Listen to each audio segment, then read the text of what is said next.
వీక్షకులకు స్వాగతం, నమస్కారం. జగన్మోహన్ రెడ్డి నిన్న అసెంబ్లీలో వ్యవహరించిన తీరు, స్పీకర్ మీద, గవర్నర్ మీద పేపర్లు చింపివేసి గలాటా సృష్టించి బాయ్కాట్ చేసి వెళ్ళిపోయిన తీరు, అలాగే ఈరోజు అసెంబ్లీకి రాకపోతే అనర్హత వేట పడుతుందని చెప్పిన అసెంబ్లీకి రాకపోవడం, స్పీకర్ డిజిటల్ రికగ్నేషన్ తీసుకొచ్చే ప్రయత్నం చేసిన తూనా బొడ్డు అంటూ వ్యవహరిస్తున్న తీరుని విశ్లేషించడానికి మనతో పడున్నారు ప్రముఖ ఆర్థిక, రాజకీయ, సామాజిక విశ్లేషకులు అడిసిమల్లి శ్రీనివాసరావు. వారిని మరిన్ని విశ్లేషాలు తీసుకుందాం. నమస్తే సార్. నమస్కారం అండి. నిన్న వచ్చి గలాబా సృష్టించి వెళ్ళిపోయాడు జగన్మోహన్ రెడ్డి. ఇవాళ అసెంబ్లీకి హాజరు కాకపోతే అనర్థ వేట పడుతుందని తెలిసిన తూనా బొడ్డు అన్నట్టే వ్యవహరిస్తున్నాడు. జగన్ రెడ్డి వ్యవహారాన్ని ఎట్లా చూస్తారు? అసెంబ్లీకి రాకపోతే అనర్హత వేట పడే అవకాశం ఉందా? ఇప్పుడు అది చాలా క్లియర్గా వాళ్ళు స్పష్టం చేశారు. స్పీకర్ గారు, డిప్యూటీ స్పీకర్ గారు ప్రియాంబుల్లో ఉంది. అది పార్లమెంట్లో ఇదివరకు ఒకసారి ఈ విషయంలో ఆటోమేటిక్గా అది ఖాళీ అయిపోద్ది, సీట్ని వేకెంట్ సీట్గా డిక్లేర్ చేస్తారు. అటువంటి పరిస్థితుల్లో జగన్మోహన్ రెడ్డి గారికి ఇది తెలియదు, చాలా ఎవరికి తెలియదు, ఇది పట్టించుకోరు తెలిసినా కానీ ఇది అబ్నార్మల్ కదా, కంటిన్యూస్గా ఎగ్గొట్టడం అనేటువంటిది అబ్నార్మల్. ఈ పాయింట్ రఘురామకృష్ణరాజు గారు బయటికి తీసుకొచ్చిన తర్వాత అందరి దృష్టి దీని మీద పడింది. జగన్మోహన్ రెడ్డి ఆయన బృందం, ఆయన సహచర ఎమ్మెల్యేలు 10 మంది, ఈయనతో 11 మంది నిన్న గవర్నర్ గారు ప్రసంగానికి వచ్చారు. అది హాజరులోకి లెక్కలోకి రాదండి, నమోదు అవ్వదు. సరే, గవర్నర్ ప్రసంగం చెప్తారు సహజంగానే. Government, this is my government అంటారు కాబట్టి ఆ గవర్నమెంట్ గురించి చెప్పుకుంటాడు. సంక్షేమం, అభివృద్ధి, ఏం జరిగింది, ఏంటి, ఏం చేయబోతున్నాం, ఇలాంటివి చెప్తారు. గవర్నర్ ప్రసంగం సహజంగా, సాధారణంగా ఎక్కడైనా జరిగింది అదే చెప్పాడు ఆయన. నెక్స్ట్ జగన్మోహన్ రెడ్డి ఆ గవర్నర్ ప్రసంగమైన ఆశాంతం మౌనంగా జాగ్రత్తగా విని వెళ్లాల్సింది, వెళ్ళిపోయినా కానీ. అక్కడ ప్రత్యేక ప్రతిపక్ష హోదా కావాలి, న్యాయం కావాలి, ఏదో రకరకాల నినాదాలు చేసుకుంటా వాళ్ళు కాగితాలు చింపి గవర్నర్ గారిని, రాజ్యాంగబద్ధ పదవిలో ఉన్న గవర్నర్ గారిని అవమానించాడు. మనమే ఇది వరకు తెలంగాణ ఉద్యమ సమయంలో కానీ, తదనంతరం మన ఈ నరసింహన్ ఇలాంటి వాళ్ళు ఉన్నప్పుడు కానీ గవర్నర్ గారి పట్ల అమర్యాదకరంగా మాట్లాడితే మనమే విమర్శించాం, స్పీకర్ గారిని కానీ గవర్నర్ గారు. జగన్ రెడ్డి ముఖ్యమంత్రిగా ఉన్న 5 ఏళ్లలో కూడా గవర్నర్ ఎప్పుడు టీడీపీ కానీ మిగతా పార్టీలు కానీ ఇలా చేయలా, ఇలా వ్యవహరించలా. ఆనాడు వాళ్ళు చెప్పిన అబద్ధాలు చెప్పించారు. మీకు తెలుగుదేశం పార్టీ ఎప్పుడు కూడా సభా మర్యాదను ఉల్లంఘించదండి. ఎందుకంటే నాయకుడు బట్టి వాళ్ళ సహచరులు ఉంటారు, ఆయన ఒప్పుకోడు ఇది. మీకు పబ్లిక్ మీటింగ్లోనే ఎవరన్నా దారి తప్పి మాట్లాడుతుంటే, కట్టు తప్పితే వాళ్ళని వెంటనే అప్పటికప్పుడు సవరిస్తాడు ఈయన, లేదా మందలిస్తాడు. అలా వద్దని చెప్పి అటువంటిది అంగా అసెంబ్లీలో ఎవరన్నా పొరపాటు మాట్లాడితే ఎందుకు ఊరుకుంటాడు ఆయన? కాబట్టి అది డిఫరెంట్. జగన్మోహన్ రెడ్డి గారు అంటే అసలు ఇది రాజకీయాల్లో అసలు ఉండదగని వ్యక్తులు వాళ్ళు. మిగతా వాళ్ళు అంతకుముందు మంచివాళ్ళు అయినా ఇక్కడ రాగానే చెడ్డోళ్ళు అయిపోతారు. ఇతని సాహచర్యం దుష్టజన సాంగత్యం అన్నమాట. ఆయన అలా చేయకుండా ఉండాల్సింది. నిన్న మర్యాదగా వచ్చి గవర్నర్ ప్రసంగం అంటే వాళ్ళకే తెలియట్లేదు, జనాల్లో విపరీతమైన అసహ్యం ఉంది, వాళ్ళ మీద వ్యతిరేకత పెరుగుతూ ఉంది, కోపం ఉంది, ఆగ్రహం ఉంది. దాంతో అతను ఓడించారు. ఈ 19 నెలల్లోనూ అదేమి తగ్గకపోగా ఇతను బయటకు వచ్చినప్పుడల్లా ఆ కోపం అది ఇంకా పెరుగుతుంది అందరికి. అది గమనించలేకపోవడం ఏ రకమైన రాజనీతి అంటే వాళ్ళకి, ఏ రకమైన అవగాహన ఉన్నట్టు ప్రజల పట్ల అంటే ఆయన ఉద్దేశం ఏంటి? మనం అలాగే పోయాం, తనతో పాటు మిగతాన్ని తీసుకుపోతాం, అనాల్సింది అనేద్దాం, మొండిగా పోతున్నాడు అతను. మొండివాడు రాజకన్నా బలవంతుడు అనేటువంటి సామెత ఉంది, దాన్ని నిజం చేయాలనుకుంటున్నాడు. కానీ మొండివాడు ముడ్డి పగల కొడతారు, ఇప్పుడు ఏం ఊరుకోరు. రాజకన్నా బలవంతుడు ఎప్పటికీ కాలేడు. ఆ సామెత ఆ రోజుల్లో రాజులు, ఆ మొండివాడు కూడా ఒక లైన్ పరిధి లోపల వ్యవహరించేవారు కాబట్టి ఆ సామెత యాప్ట్. ఇప్పుడు అలా కాదండి, ఓవర్ యాక్షన్ చేస్తే రియాక్షన్ డిఫరెంట్గా ఉంటుంది. నిన్న వచ్చింది రికార్డ్ అవ్వదు, హాజరు నమోదు అవ్వదండి. కాబట్టి ఇవాళ నుంచి లెక్క అది డిజిటల్ రికగ్నిషన్. కాబట్టి ఆడ వచ్చి కూర్చుంటేనే వాళ్ళు హాజరైనట్టుగా లెక్క తీసుకుంటారు. బయట నుంచి సంతకాలు పెట్టేసి పోదాం, ల్యాప్టాప్లో స్నాక్స్ ప్యాకెట్లు తీసుకుని వెళ్ళిపోదాం అంటే కుదరదు. ఇప్పుడు ఇంకా 20 రోజుల పైన జరుగుతాయి. ఇప్పుడు అవసరమైతే ఇంకా పొడిగిస్తూ ఉన్నారు. అంటే ఈ టర్మ్లో కనుక అతను రాకపోతే ఇప్పుడే వాళ్ళ కథ ముగిసిపోద్ది, శుభంగా అడ్డుపడద్ది. అంటే ఇప్పటి నుంచి 60 రోజులు లెక్కేస్తారా? ఇప్పటి నుంచి కదండి, ఆల్రెడీ సభ ప్రారంభమైన దగ్గర నుంచి ఇప్పుడు ఎప్పుడు రాలేదు కదా వాళ్ళు. ఆ లెక్కన దగ్గరికి వచ్చింది 60 రోజులు. ఇంకా ఈ 20 రోజులు కంప్లీట్ అయిపోయిందంటే కంప్లీట్ అయిపోద్దండి వీళ్ళది. కాబట్టి అతను ఒకవేళ ఎన్నికలు కోరుకుంటే అంతకన్నా ఆత్మహత్య సదృశ్యం ఇంకోటి ఉండదు. ఏం ముఖం పెట్టుకుని ఇప్పుడు జగన్మోహన్ రెడ్డి అంటే పులివెందుల్లో కూడా ఇప్పుడు డౌటే. అవును, అనుమానంగా చెప్తున్నారు.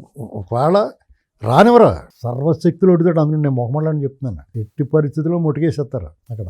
జడ్పీటీసీ జరిగినట్టే ఏమి లేదండి, ఎవరు ఓట్లను వేసుకుని అతను అవుట్, ఎవరు ఓట్లను వేసుకుని ఇస్తారు. వీళ్ళు అక్రమంగా వెళ్ళి వీళ్ళేం రిగ్గింగ్ చేయరు, ఎవరు ఓట్లను వేసుకుని ఇస్తారు అంతే. ఎక్కడైనా సరే ఇలాంటి కొన్ని కొలకోటలో లేకపోతే ఆధిపత్యం చలాయిస్తా కబ్జా చేసి ఉన్న చోట స్వేచ్ఛగా ప్రజలకు ఆ వాతావరణం కల్పిస్తేప్పుడు ఒకసారి కడపలో పార్లమెంట్ ఎలక్షన్ జరిగినప్పుడు ఉమేష్ చంద్ర గారు అక్కడ ఉన్నాడు ఎస్పీగా. ఉమేష్ చంద్ర గారు అక్కడ ఉండి ఆ ఎన్నికల్లో స్వేచ్ఛగా జరిపించాడు. బూత్ ఆక్రమించుకోవడాలు, రిగ్గింగ్లు అన్నట్లు అరిగెట్టాడు. దెబ్బతోటి చావు తప్పి కన్నులు ఒట్టపోయినాయి ఆయనకి. 5-6 వేలకు వచ్చాడు. 5,000 లోపే లోపు వాళ్ళు తోపులు తురుములు అంటారు మీరు. ఏంటంటే అక్కడ 2 వర్గాలు ఉంటాయి. ప్రతి మండలంలోనూ గ్రామంలోనూ 2 వర్గాలు చేస్తారు. 2 వర్గాలకే వీళ్ళే అండగా ఉంటారు. వాళ్ళని కొట్టి చావమంటారు తప్ప వీళ్ళే ఎవరో ఒకళ్ళేపు ఉండరు. పార్టీలుగా ఉంటాయి. వాళ్ళ పార్టీలో 2 వర్గాలు ఉంటాయి మళ్ళీ. అర్థమైందండి. అలాగే ఇప్పుడు వరకు దాన్ని విభజించి పాలించు టైప్లో నడుపుకుంటూ వస్తున్నారు. ఇది సాగనెవరు. ఇంకా బీటెక్ రవి గారు చాలా గట్టిగా ఉన్నాడు. ఒకవేళ ఇతను డిస్క్వాలిఫై అయిపోయి ఎలక్షన్ అయితే బీటెక్ రవిని ఎమ్మెల్యేగా చూస్తాం పులివెందుల నుంచి. డిస్క్వాలిఫై అయితే మళ్ళీ ఎలక్షన్ పోటీ చేసే అవకాశం ఉంటుందంటారా? మళ్ళీ చేసుకోవచ్చు, ఏముంది. అయితే అతని నైతికత ప్రశ్నార్థంగా ఉంది. నిన్ను ఎంచుకుని ఏంటి ఉపయోగం ఏంటి? ఎల్లో కదా. అది మిగతా ఎమ్మెల్యేలు కూడా వర్తిస్తుంది. అది వాళ్ళు కూడా నేను ఎందుకు ఎంచుకోవాలి, నీకు ఎందుకు ఓటేయాలని అడిగితే ఏం చెప్తాడు సమాధానం? నేను అసెంబ్లీకి వెళ్ళి మీకోసం పోరాడతానని వెళ్ళవు కదా అసెంబ్లీకి. నేను ఎందుకు పంపించాలి అసెంబ్లీకి? ఓటేసి ఉపయోగం లేదు కాబట్టి నేను ఏమనుకుంటున్నానంటే జగన్మోహన్ రెడ్డి రావటం మానేసినా మిగతా వాళ్ళు వచ్చేస్తారు. అలాగరండి. ఇతను వద్దనే వచ్చేస్తారు. కానీ వాళ్ళు అలాగే వచ్చేస్తున్నారు అంటున్నారు కాబట్టి ఇతనే అసెంబ్లీకి పంపిస్తాడు. అసెంబ్లీకి పంపించి అక్కడ ఉండకూడదంటే గొడవ చేసి సస్పెండ్ చేయించుకుని రమ్మంటాడు అంతే. కాబట్టి వాళ్ళ మీద అనర్హత వేటుపడే అవకాశం రాకుండా చూసుకుంటారు. కొన్నాళ్ళు జనాల్లో వార్తల్లో ఉంటారు, మా ప్రభుత్వమే సస్పెండ్ చేసింది కాబట్టి వెళ్ళలేదనేటువంటి మాట కోసం వాళ్ళు ఎదురు చూస్తారు.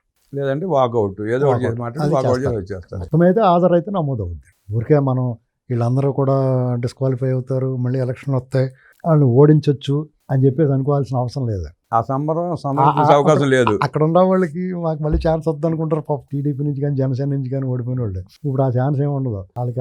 ఆశ పుట్టిస్తున్నాడు కానీ జగన్ వాళ్ళకి ఆశపడాల్సిన అవసరం ఉండదు. వాళ్ళందరూ వచ్చేస్తారు. నిజంగా కానీ వాళ్ళందరికీ డిస్క్వాలిఫై అయిపోయి 11 మంది పోటీ చేస్తే 3-4 కానీ కురా ఉన్నాయి. ఆ 3-4 కూడా కష్టమే అంటున్నారు. లేదు 3-4 ఏదో రకంగా పెద్దిరెడ్డి లాంటి వాళ్ళు ఏదో ఒకటి చేశాను.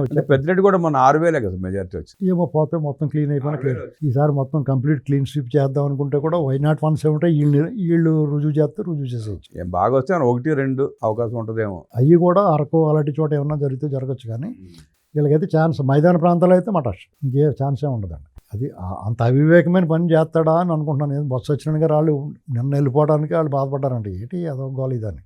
ఈ వాకౌట్ చేయడం అది కరెక్ట్గా లేదు. వాళ్ళలో వాళ్ళు మాట్లాడుకుంటారు కదండి. ఇప్పుడు మరీ అంత అజ్ఞానంగా ఎందుకుంటారో, అవివేకంగా అజ్ఞానంగా వ్యవహరించిన కొన్ని విషయాల్లో వాళ్ళు ఇది కరెక్ట్ కాదు, ఇలా వ్యవహరించకూడదని అనుకుంటారు. నిన్న గవర్నర్ ప్రసంగానికి ఆటంకం కలిగించకుండా ఇవాళ వచ్చి మాట్లాడితే ఒక పద్ధతిగా ఉండేది. ఏం లేదండి, ఎవరైనా అడిగేది ఏంటంటే నీకేంటి రోగం, ప్రతిపక్ష హోదా నీకు ఎందుకు ఇవ్వాలి? ప్రజలు ఇవ్వనప్పుడు అతను కొంతమందిని చూసి మంచోడైనా చెడ్డోడైనా నీకు నచ్చినా నచ్చకపోయినా కొంతమంది నుంచి నేర్చుకోవాలి.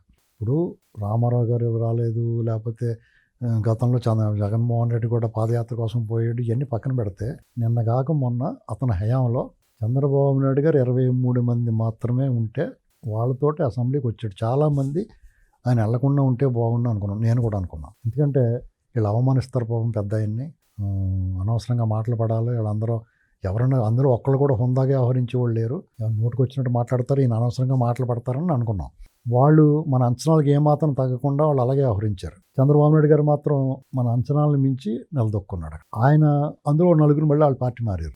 ఈ పార్టీ మారిన సందర్భంగా జగన్మోహన్ రెడ్డి గారు ఒక మాట అన్నాడు, మిగతా వాళ్ళని కూడా నేను గేట్లు ఎత్తి లాగేస్తే నీకు ఆ ప్రతిపక్ష హోదా కూడా ఉండదన్నాడు. మరి నువ్వు సిగ్గు లేకుండా ఇవాళ ఎలాగ అడుగుతున్నావు నువ్వు? అవునా కదండి. అసెంబ్లీలో ప్రశ్నలు సంధించడానికి ప్రతిపక్ష హోదాతో పనే ఉందండి. ప్రతిపక్ష స్థానంలో నువ్వు ఉన్నావు, స్థానం ఇచ్చినా ఇవ్వకపోయినా నువ్వు మాట్లాడొచ్చు, అడిగే అవకాశం ఉంది, మాట్లాడే అవకాశం ఎంతసేపైనా మాట్లాడొచ్చు. ప్రజా సమస్యల మీద 10 గంటలు మాట్లాడినా వాళ్ళు ఏం అబ్జెక్ట్ చేయలేరు కదా. ఇప్పుడైనా ఒకసారి మొత్తం అందరినీ సస్పెండ్ చేశారు. చంద్రబాబు నాయుడు గారు ఒక్కడే నిలబడి సమాధానం చెప్పాడు వాళ్ళందరికీ. ఆయన మీరు 151 మంది ఒకేసారి రండి అన్నాడు, అందరికీ సమాధానం చెప్తాన్నాడు. ఆయన ఏం జడవలేదే. పైగా వాళ్ళు బోళం వెక్కిరించారు, నీకు వైద్యం అవసరం అన్నారు, లేకపోతే వాళ్ళ కుటుంబాన్ని తీసుకొచ్చారు, వాళ్ళ భార్యని. అంటే హేళన చేస్తే అక్కడి నుంచి వెళ్ళిపోతాడని చెప్పి హేళన చేశారు. చంద్రబాబు నాయుడు గారి మిస్సెస్ని కూడా, భువనేశ్వరి గారిని కూడా చాలా దారుణంగా మాట్లాడారు. అన్ని విధాలా చంద్రబాబు నాయుడు గారిని అంత డిమారలైజ్ చేయాలో అంత చేశారు. ఇక్కడ తగ్గలేదని ఆయన బాధపడ్డాడు. వాళ్ళ మిస్సెస్ గురించి మాట్లాడినప్పుడు బయటకు వచ్చి అది తలుచుకుని బాధపడ్డాడు తప్ప ఎప్పుడు బ్రేక్ అవునాడు. వాళ్ళు కూడా ఆయన ఏం చేశాడు, వాళ్ళంగా జాలిగా చూశాడు ఆయన ఇష్టం మాట్లాడుతుంటే. మీ బతుకు ఏమైపోద్దో రేపొద్దని అన్నట్టుగా ప్రజలు చూస్తున్నారో ఆయన ప్రజల మీద నమ్మకం పెట్టుకున్నాడండి. ప్రజలు చూస్తూ ఉన్నారో వాళ్ళే న్యాయం చేస్తారనుకుంటే ఖచ్చితంగా న్యాయం చేస్తారు. న్యాయం చేశారు. ఆయన నమ్మకం ఒమ్ము కాలేదు. ప్రజల మీద ఆయన పూర్తి నమ్మకం పెట్టుకున్నాడు. ఈ అరాచకాలు, ఈ దుర్మార్గం, ఈ అవినీతి, డే లైట్ రాబరీ ప్రజలు గమనిస్తున్నారో ఖచ్చితంగా వాళ్ళ తీర్పు ఇతనికి వ్యతిరేకంగా ఉంటుంది, ఇతన్ని వద్దనుకుంటారో ఇలాంటి వాళ్ళని భరించరు ప్రజలు అనుకున్నాడు. అదే జరిగింది. కాబట్టి ఇప్పుడైనా సరే చంద్రబాబు నాయుడు గారు ప్రజల పట్ల ప్రజల కోణంలో చూస్తున్నాడు అంతే. వాళ్ళలా మనం ఉండకూడదు, కక్ష రాజకీయాలు చేయకూడదు, వాళ్ళు ఎన్నన్నా మాట్లాడుకొని మన పని మనం చేసుకుపోవాలి, అల్టిమేట్గా ప్రజలందరూ మనం వైపు ఉంటారు అనుకున్నాడు. అదే జరుగుతుంది.